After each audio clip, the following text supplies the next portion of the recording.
नमस्कार मेरे प्यारे साथियों। मैं डीपी आज एक नए वीडियो के साथ आप लोगों के सामने हूँ और आज मैं मुख्यतः बात करूँगा एक महान क्रांतिकारी विनय कृष्ण बसु, दूसरे महान क्रांतिकारी दिनेश गुप्ता और तीसरे महान क्रांतिकारी सुधीर बादल गुप्ता। इन तीनों का तो जन्म आज नहीं हुआ था। आज जन्म जो हुआ था वो विनय कृष्ण बसु का जन्म हुआ था 11 सितंबर 1908 को बांग्लादेश में आजकल मुंशीगंज ज़िले में। दिनेश गुप्ता का जन्म 6 दिसंबर 1911 को मुंशीगंज में ही वहीं बांग्लादेश में। और सुधीर बादल गुप्ता, जिनका नाम वास्तव में सुधीर गुप्ता था, जिनको बादल उपनाम से जाना जाता था, वो 1912 में बिक्रमपुर बंगाल में हुआ था, वहीं बांग्लादेश में बिक्रमपुर ज़िले में। आइए ज़रा से इनके विषय में हम लोग जानने की कोशिश करते हैं कि ये क्या चीज़ हैं भाई, जिनसे आज इनको मैंने याद किया। तो बात चलती है तो बात जाएगी सबसे पहले 1928 में। सुभाष चंद्र बोस जी ने स्थापना किया था कांग्रेस के ही बैनर तले, किसकी? बंगाल वॉलंटियर्स।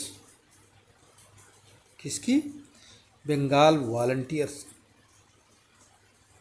बाद में चल कर के एक क्रांतिकारी संगठन बन गया।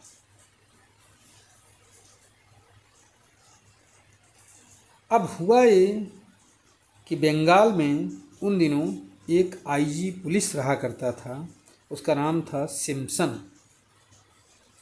उसको क्रांतिकारियों से इतनी नफ़रत होती थी कि जब भी कभी वो किसी क्रांतिकारी को जेल में आते हुए देखता था या किसी स्वतंत्रता सेनानी को जेल में आते हुए देखता था तो स्वयं अपने हाथ में लाठी लेकर जाता था और उसकी लाठियों से स्वागत करता था। और तो और उसके मतलब जुल्म की इंतहा ये थी कि वो कभी कभी जो क्रांतिकारी थे बेचारे सीधे साधे थे, उनके ऊपर भी जो जेल में बंद खूंखार कैदी थी उनको छोड़ देता था। एक बार तो सुभाष बाबू के ऊपर ही छोड़ दिया गया था, इस तरह का हमला हो गया था। और ये खूंखार कैदी इतने दुष्ट होते थे कि ये किसी कैदी को भी मार सकते थे। कैदी बड़े त्रस्त थे सिम्पसन से, जेल के जो आईजी सिम्पसन थे उनसे बहुत त्रस्त थे। पूरा नाम था इसका lieutenant colonel Norman Simpson.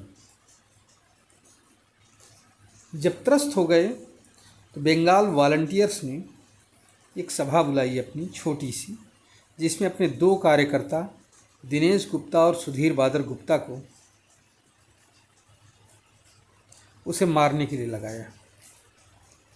Calcutta बुलाया गया। विनय कृष्ण बसु ऑलरेडी कलकत्ता पहुंच चुके थे। असल में हुआ ये था कि विनय कृष्ण बसु ढाका के ही मेडिकल कॉलेज में आईजी लॉसन को गोलियों से उड़ा चुके थे, इसलिए बहुत ज़्यादा सुरक्षा थी।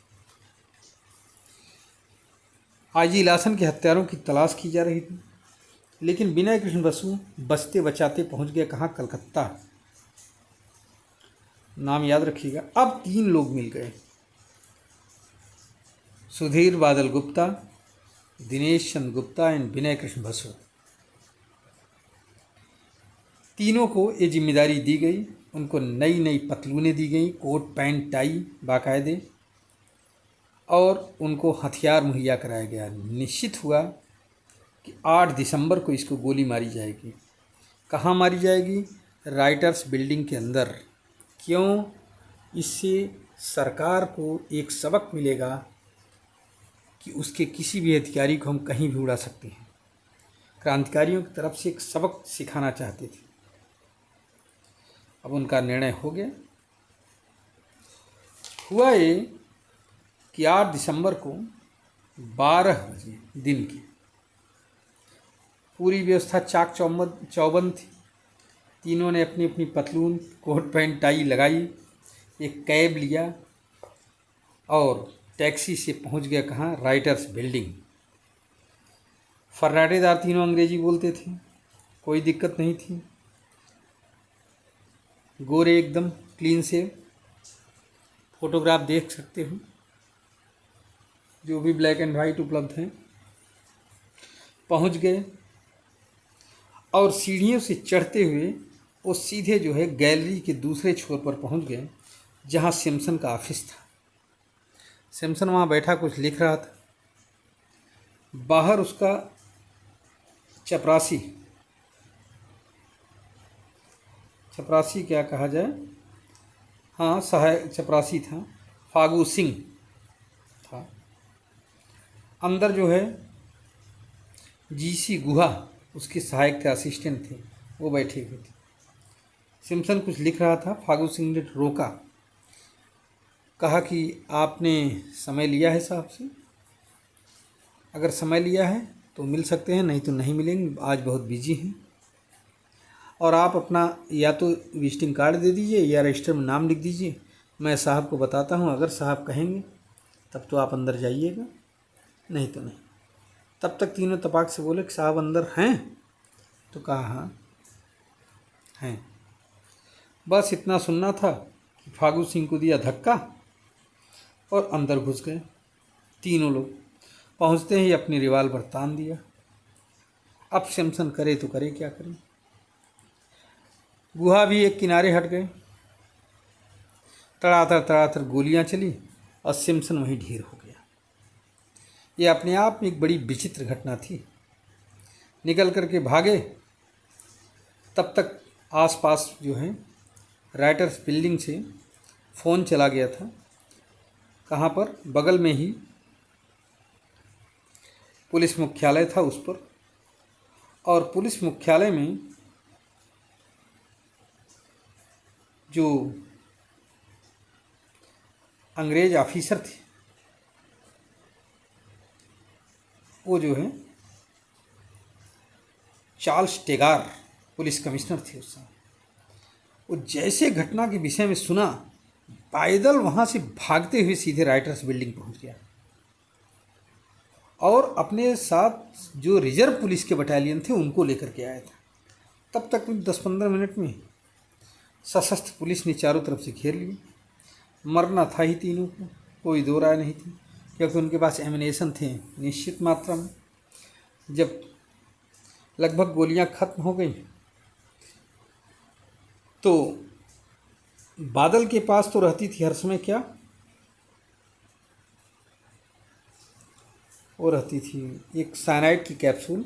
उन्होंने साइनाइड कैप्सूल खा लिया और उसी समय 8 दिसंबर को ही उनकी मृत्यु हो गई थी। विनय और दिनेश ने एक दूसरे को गोली मारी थी, तो विनय अस्पताल में जीवन और मृत्यु से जूझते हुए 13 दिसंबर 1930 को मृत हो गए। दिनेश जो है बच गए थे, लेकिन बाद में 7 जुलाई 1931 को उनको फांसी दे दी गई थी।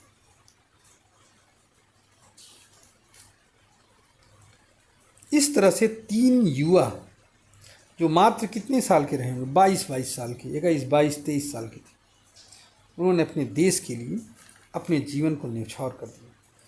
लेकिन वाह कन्हई लाल भट्टाचार्य, वाह, मानना पड़ेगा। इस आदमी का नाम लिए बिना नहीं रह पा रहा हूँ कि जिस जज ने दिनेश को फांसी की सज़ा सुनाई थी, उस जज को उसी की अदालत में गोलियों से भून डाला था। ये थे कन्हई लाल भट्टाचार्य।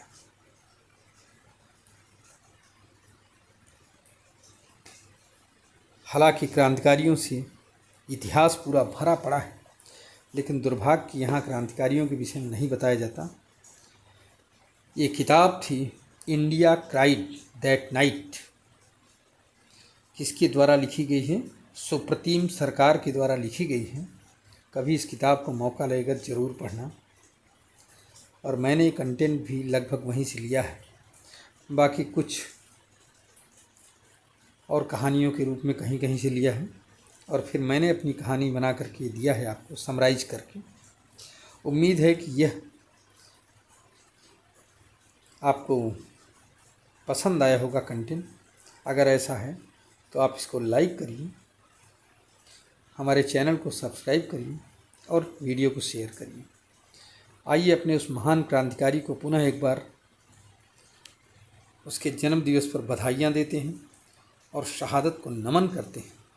विनय कृष्ण बसु, साथ में दिनेश गुप्ता, सुधीर बादल गुप्ता और कन्हई लाल भट्टाचार्य को कैसे भूल सकते हैं। धन्यवाद, नमस्कार, जय हिंद, जय भारत, वंदे मातरम।